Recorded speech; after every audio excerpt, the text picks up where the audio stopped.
Bismillahirrahmanirrahim. Assalamualaikum warahmatullahi wabarakatuh.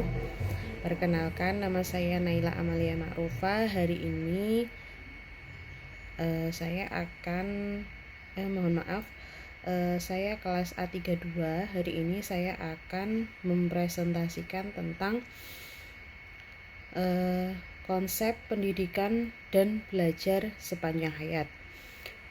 Yang pertama yang ingin saya bahas adalah pengertian. Pengertian konsep pendidikan sepanjang hayat itu adalah proses atau lifelong learning adalah proses pembelajaran yang berlangsung terus-menerus sepanjang hayat, sepanjang kehidupan individu.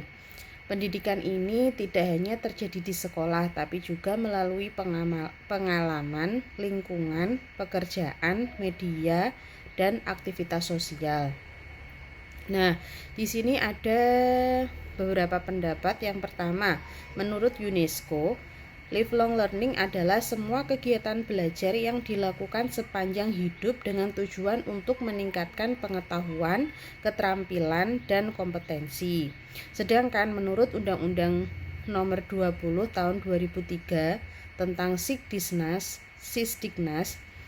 Pasal 1 ayat 4, pendidikan adalah usaha sadar dan terencana untuk mewujudkan suasana belajar dan proses pembelajaran agar peserta didik secara aktif mengembangkan potensi dirinya. Nah, selanjutnya, konsep pendidikan sepanjang hayat ini mencakup beberapa hal. Yang pertama, berlangsung seumur hidup dari lahir hingga akhir hayat. Yang kedua, belajar dari berbagai konteks. Itu bisa kita bisa belajar di sekolahan atau formal, non formal, bisa kita juga melakukan kursus atau pelatihan, dan informal. Informal itu apa? Informal itu kita bisa belajar dari pengalaman hidup, media, ataupun keluarga dan lingkungan sekitar. Konsep yang ketiga, fleksibel dan responsif.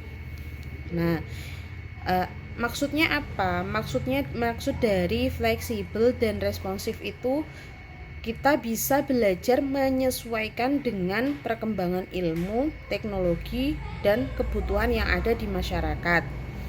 Yang terakhir, berorientasi pada individu dan komunitas. Artinya apa? Kita bisa memberdayakan individu untuk berperan aktif di dalam sebuah masyarakat. Selanjutnya, faktor pendukung pendidikan sepanjang hayat. Nah, apa itu faktor? Ada beberapa faktor yang mempengaruhi efektivitas pendidikan sepanjang hayat. Yang pertama, faktor internal. Faktor internal itu apa saja? Faktor bisa dari motivasi pribadi untuk terus belajar. Nah, itu bisa dari diri kita sendiri. Yang kedua adalah kesiapan mental dan fisik. Selain mental, fisik juga harus mendukung. Yang ketiga, sikap terbuka terhadap perubahan. Nah, kita bahasanya itu open minded. Setelah faktor internal itu ada faktor eksternal. Faktor eksternalnya apa? 1. Kemajuan teknologi, bisa e-learning, platform online, dan lain-lain. Dukungan pemerintah dan kebijakan pendidikan. Nah, kalau itu bisa nanti kita mengajukan beasiswa dari pemerintah seperti PJJ ini. Terus faktor eksternal selanjutnya, tersedianya sumber belajar yang terbuka. Sumber belajar kita bisa dari mana saja, bisa kalau sekolah itu bisa online, bisa offline. Selanjutnya, perubahan sosial dan ekonomi, tuntutan kerja dan globalisasi. Nah, setelah faktor pendukung itu ada implikasi pendidikan sepanjang hayat. Implikasinya apa? Nah, implikasi itu banyak ya. Implikasi bagi individu yang pertama adalah mendorong kemandirian dan tanggung jawab belajar, meningkatkan kompetensi dan daya saing, terus menumbuhkan karakter adaptif dan kreatif. Nah, implikasi bagi lembaga pendidikan selanjutnya adalah kurikulum harus fleksibel dan relevan dengan kebutuhan zaman, karena kalau zaman sekarang itu kan semua serba digital. Nah, itu kurikulumnya juga harus fleksibel, nggak boleh kita menggunakan kurikulum yang kaku. Selanjutnya, pendidik perlu menjadi fasilitator pembelajaran, bukan sekedar pengajar.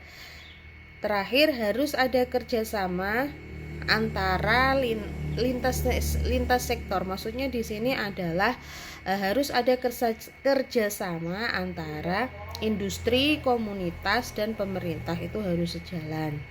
Selanjutnya, implikasi bagi pemerintah. Yang pertama, menyusun kebijakan pendidikan berkelanjutan. Dari pemerintah sendiri juga mendukung adanya pendidikan keberlanjutan. Kalau misalkan sekolah itu kan ada MISD, nanti ke jenjang selanjutnya SMP, MTS, dan lain-lain.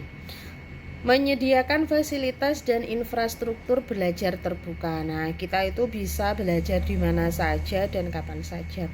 Yang terakhir, mendukung inklusivitas dan pemerataan akses pendidikan. Nah, jadi pemerintah itu juga mendukung gimana caranya yang di desa bisa tetap belajar, yang di kota bisa tetap belajar.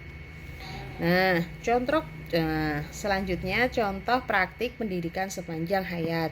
Ada yang namanya program kerja paket A, paket B, paket C, itu bagi yang dia nggak sekolah formal. Pelatihan kerja untuk dewasa, workshop, seminar, webinar terbuka, program parenting dan edukasi di masyarakat, kursus daring, bisa lewat YouTube, dan lain-lain.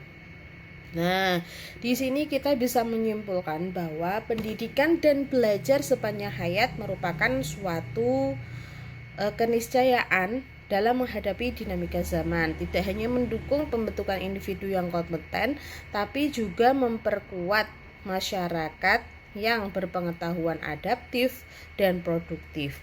Oleh karena itu, semua pihak, individu, lembaga, dan negara perlu terlibat aktif dalam menciptakan ekosistem belajar yang terbuka, berkelanjutan, dan inklusif. Seperti itu.